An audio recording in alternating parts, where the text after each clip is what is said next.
Happy September.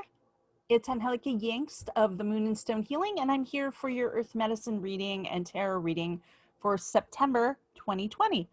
I'm super excited to come in. It's like a lot going on right now, so I'm excited to talk about it because we've got the full moon on the 1st. It's a full moon in Pisces.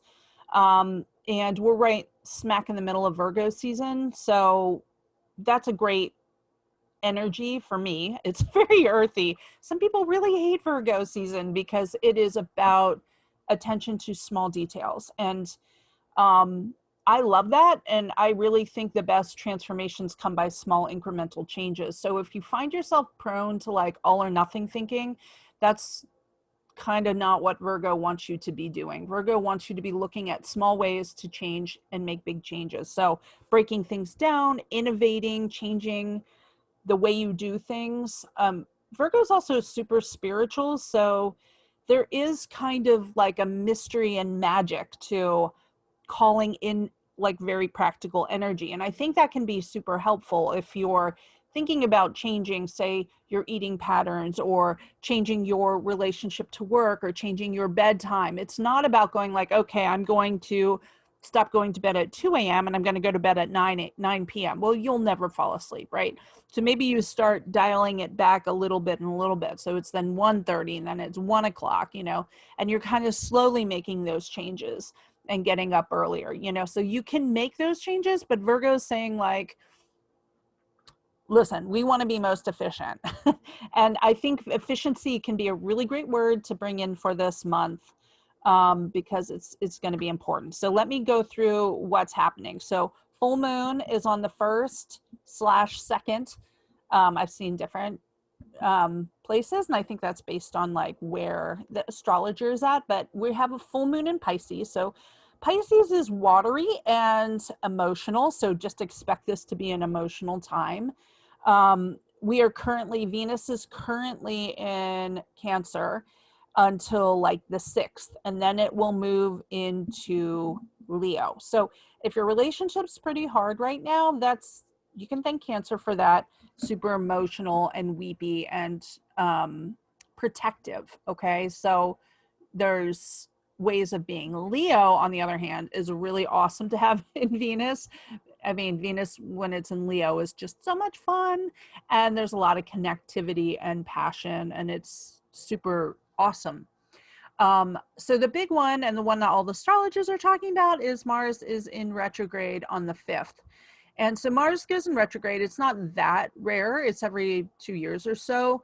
But Mars in retrograde can bring some hard energy because it is the center of passion and anger and fighting. And I mean, Mars is the god of war. So you can kind of think of it that way. Okay, so what does that mean for you? It means maybe this month we're going to be paying attention to the ways and the times that our anger flares up. And we're also protecting all our vulnerability. What does that mean? It means that we're protecting our actual vulnerability, not times in which we don't feel like connecting and use anger. So we're always looking at like, oh, is this an angry time? Is this a vulnerable time because I'm afraid of intimacy? Or is this a vulnerable time because I'm actually threatened? So we're constantly having to check in with those things because it's not always clear cut. And I think that's important to remember that when Mars is in retrograde, our anger isn't always clear cut. So some of the other like political and really social justice focused astrologers like Chani Nicholas, she's really, it's cool to read her stuff because she's talking about how that's going to play out in the election and in some of like the societal stuff that's raising up around anger anyway. So, I'm more concerned with your personal relationship to this stuff. Not that I'm not interested. I am very dedicated to social justice issues, but when I do readings, I tend to do it for more of the personal. So I think it's important to think about like, how are those issues rearing up for you and how are they playing out? And how is your anger being used to either connect you or draw you away from people? And that can be really important work. And it's just about getting curious about it because our anger is a really deceptive thing, It's good, it's helpful because it indicates that there's an injustice, except that when our ideas of what we need are skewed, right, from trauma or from uh, pains, past hurts. So we have to always reconfigure. So the rebel card I pulled for this month is don't believe every shitty thought you have. And it says thoughts can be sneaky, lying bastards. And why do I think that's related to Mars retrograde is because, you know, I love when Byron Katie says, the key to enlightenment is not believing everything you think. And so when we get angry, we have to always check in. Is this actually happening? Is that true? Do I know it to be absolutely true? So something like, I don't know if you've ever seen the Key and Peele text argument, which is so funny.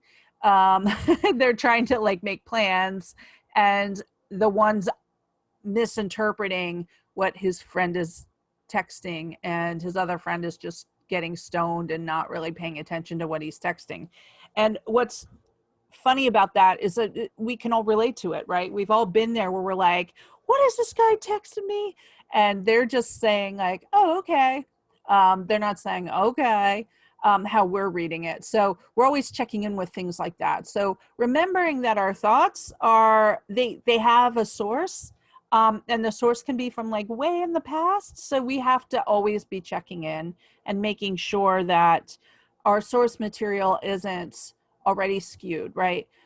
Like if we have a story going on, for example, that nobody's going to like us, that we're unlovable, then everything that we experience will be seen through that filter. So if somebody says no to us, then we see it as the I'm unworthy, I'm unlovable filter. And that's skewed, right? That's a skewed filter. So we're just checking in with that stuff, and we're really being mindful of it.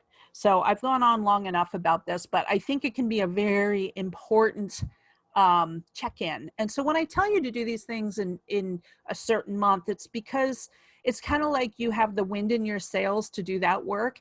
Does that mean you can't do it like in March? You can do that in March, but the winds are on your sail right now. They're going to bring forth those situations. They're going to trigger us. Okay. So expect yourself to be triggered with anger. Expect it to be frustrating. Expect it to be, expect people to get on your nerves. Expect to want to end relationships and friendships and work situations, because we're being triggered. We're like always being triggered with anger as Mars goes retrograde. So we don't have to give in to that. We can feel it, we can acknowledge it, but we don't have to live in it. And even with global stuff, I think no matter what side you're on, there are times we get triggered by what's being said. We're like, doesn't anybody else see what's going on? And that can be very useful too. Like, what is it about what is happening right now that's triggering that? And then how do we translate that out? Is it that we're getting mad at our neighbor who has a political sign that doesn't agree with us? Are we getting, are we misplacing that energy to other people? So we're just always checking in. Okay, so let's talk about, also new moon is on the 17th. It's going to be in Virgo. So this energy is going to continue for a little bit. Of course, Libra season comes in at autumn equinox, or we're kind of talking about Mabon or whatever, however you celebrate that time. That's really about balance. And this month I found that there was a lot of energy coming forth about balance. Okay. So the tarot card of the month is the Two of Pentacles. And this is the juggler. So we call this one of the stage cards, because it looks like he's on stage. And I don't know what's up with his penis hat. Don't ask me. I don't know. But he is juggling two pentacles, and there's the infinity sign around it. And you can see behind him is a lot of stormy weather. The boats are up and down, but he's managing to balance everything really well. This card I often use as the work-life balance card. So we're talking about the way that we can juggle all these things, right? So when we're working with this energy for the month, we're looking at a lot of different aspects. So it can mean that we're overextending in those things, or those things are just coming up a lot. We're balancing work and home. If you're a parent, then you know your kids might be going back to school, and now you're balancing your work life, your home life, and then add in the fact that some of us are still in quarantine. So my kids are going to be at home half the time. So I'm going to have to figure out how to balance them at home and me working all day. So there's a lot that we're juggling. Now, remembering, that he's on stage can be really important, okay? Because often this is what we want to project to the world. This is what we're pretending we can do. Like, oh yeah, I've got it all under control. I've got this infinity symbol, which is kind of connecting to like esoteric knowledge, like the knowledge of the universe. So we're saying like, oh yes, I've unlocked the key and the secret to surviving parenthood and working, or, if you're not a parent, then working and private life and relationship life and friendships and all that stuff, or balancing caretaking and work, or just balancing your life. It can be really complicated to be single. And so I'm not trying to say that like, this is my experience as a parent, so I'm often like relating it to that. But please know that it applies to you whether you're a parent or not, or whatever you're balancing, because we're often balancing lots of things. So when we're on stage, then we're saying, okay, this is what I want. This is what I want to project. I want to act like I've got this all together. But inside, we're slowly dying and falling apart. So, the 2 is asking you to look at your relationship between balancing those things. You can't, like, nature abhors a vacuum, and we need to get rid of stuff when we're bringing stuff in. So we can't just keep piling 5 pounds of stuff into a 2-pound bag, right? So we have to keep like releasing and bringing in, releasing and bringing in. And that can mean holding really strong boundaries and saying no, and letting things in that are important to us. So it asks us to reprioritize. This is great during Virgo season, right? Because Virgo's going to help us prioritize. It's going to help us take small incremental steps to get there. And that can be very, very important. So just remembering the 2 is here as an ally. It's not here to berate you or tell you you're not doing this really well. It's just asking you like, how can you shift it so it is easier for you? Because if you're uncomfortable, then something needs to change, right? So again, like if we release stuff, if we're going to bring stuff in, we need to release stuff. And if we release stuff, we need to bring it in. We need to have that constant balance, okay? So if we're releasing doing too much, then we are bringing in self-care, okay? And I think self-care is going to be, like, I probably say that every month, but it's very important, okay? So I also pulled one of these cards. This is called the Empty Cup Oracle. I love some of these decks that are just one word. They're a card with one word. So Courage came up. This came up in my private reading for the month too, for myself. So just knowing that we have to get to the heart of what's important to us and really get into like being brave and moving into vulnerable places, and saying that we need help. Remember, this card, we don't want to be on stage. We want our integrated self to be the same privately as it is outwardly. So we don't want to be on stage that way. And I think that if you can continually remember, I don't want to be on stage, I don't want to pretend something that isn't true, then we're being courageous and we're showing our vulnerability. Hey, I need help. Hey, I need to cut down on my hours. I can't teach my kids and do this. So we're asking for the things that we need. So I called in some earth medicine. The first was the animal, and I used the animal spirit cards by, they're so beautiful. They're Susan said on Baule. Now I'm sure I pronounced her name wrong, but these are great. They're not the same as like medicine cards or whatever. They're her paintings. And so this month I pulled Puma. I love Puma. So you can use like mountain lion with Puma, and that can be very, very useful. Puma, for my teacher, Pixie Lighthorse, uses mountain lion as the one that guards the boundaries, right? They're protection, they protect. So we're going to be doing the guided shamanic journey if you're part of my membership group with Mountain Lion this month.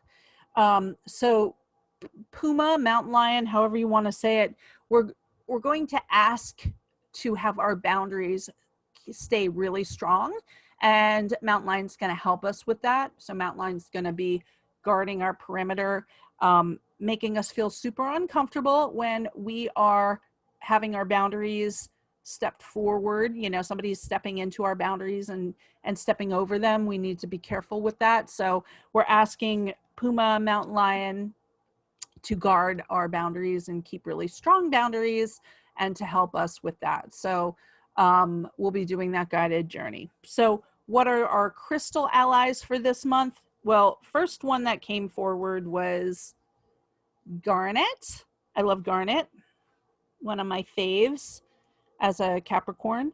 So Garnet is protective. I love to think of Garnet as our tether to Mother Earth, and it also connects with the heart chakra. So super beautiful energy. This will kind of go along with the Puma and the Mountain Lion energy, and just keeping really strong boundaries.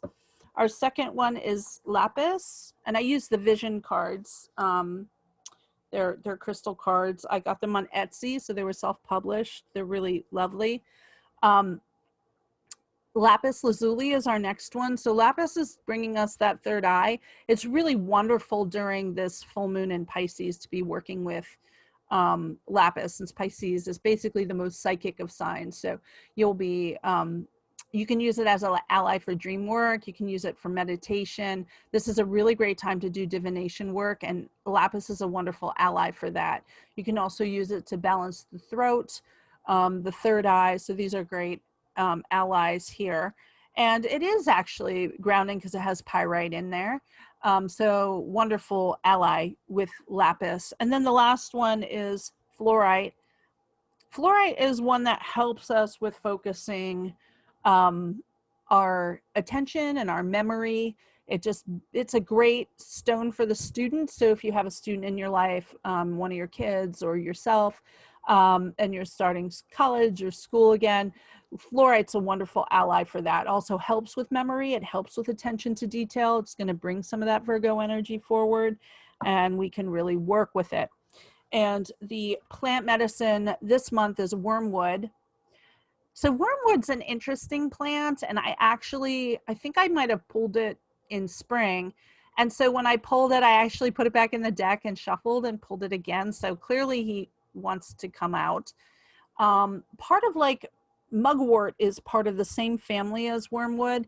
Now, wormwood can, the one thing about wormwood is this is what's in absinthe. So, and it's very healing at times, but if you take too much, it's now toxic, okay? And this can be a really important lesson for us in all other aspects, because a little bit can be the healer and a lot can be the killer. So Wormwood's asking you to be protective and to look at how you can moderate the things that you're bringing into your life, into your body, into your psyche, into your work, into your mothering or parenting, into your home.